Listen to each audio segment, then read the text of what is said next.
Waalaikumsalam warahmatullahi wabarakatuh. Soalan menyebut bagaimana hukum jika seorang anak perempuan mentaati perintah suaminya yang mana tidak melanggar syariat. Bagaimana hukum jika seorang anak perempuan mentaati perintah suaminya yang mana tidak melanggar syariat, walau bagaimanapun dengan perintah itu membuat hati ibunya terluka. Contoh, suami dia suruh balik dari rumah ibunya, tapi ibunya tidak membenarkan dia balik, tapi dia balik juga bersama suaminya. Kenapa ibu dia sedemikian? Yang penting saya sebut dalam persoalan seorang isteri, apabila bertembung di antara ketaatan suami dan ketaatan kepada ibu, maka ketaatan kepada suami didahulukan berbanding ketaatan kepada ibu. Itu yang telah ditetapkan oleh para fuqaha, yang telah dinyatakan oleh para fuqaha. Bukti dalam perkara ini amat banyak. Antaranya Nabi SAW berkata kepada orang-orang lelaki, Nabi kata, la tamna'u ima Allah, la tamna'u ima Allah min masajidillah. Jangan kamu orang-orang lelaki, yakni para suami, menghalang wanita, anak-anak, para isteri kamu dari datang ke masjid Allah ataupun datang ke rumah Allah.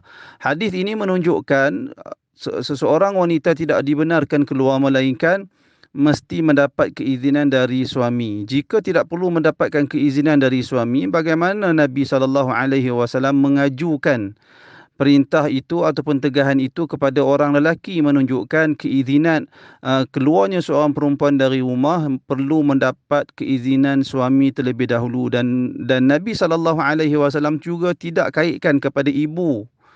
Jangan menghalang sekian-sekian bagi anak yang telah berkahwin. Ini menunjukkan hak seorang suami didahulukan, ketaatan seorang isteri kepada suaminya didahulukan berbanding ketaatan kepada ibunya. Bagi seorang ibu yang memahami hakikat perkara ini, tak sepatutnya dia terasa, tidak sepatutnya dia tidak membenarkan, tak sepatutnya dia mengeluarkan arahan yang bertentangan dengan suami anak dia. Sepatutnya dia bersyukur kerana dia dikurniakan anak yang mentaati perintah suami dia. Itu yang sepatutnya bagi seorang ibu yang memahami agama dan ada jiwa mendidik anak dia. Walaupun anak dia telah besar, dia tetap mahu mendidik anak dia, iaitulah melatih anak dia supaya mentaati suami lebih utama di dalam Islam. Itu untuk soalan yang pertama. Soalan yang kedua menyebut isteri saya perlu menjalani rawatan hemodialisis.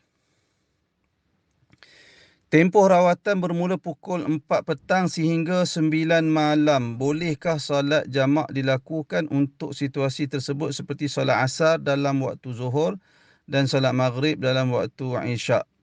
Saya tidak ada pengalaman tentang bagaimana seorang pesakit yang buah pinggang yang menjalani rawatan hemodialisis ini. Saya tak pasti bagaimana. Jika benar ia menghadapi kesukaran untuk solat pada tempoh waktu tersebut, dan kesukaran itu di luar dari kebiasaan dan mendatangkan kesukaran dan kesempitan kepada dia, maka sudah tentu dia boleh untuk menjamakkan salat menurut pasangan salat yang telah ditetapkan oleh syarak.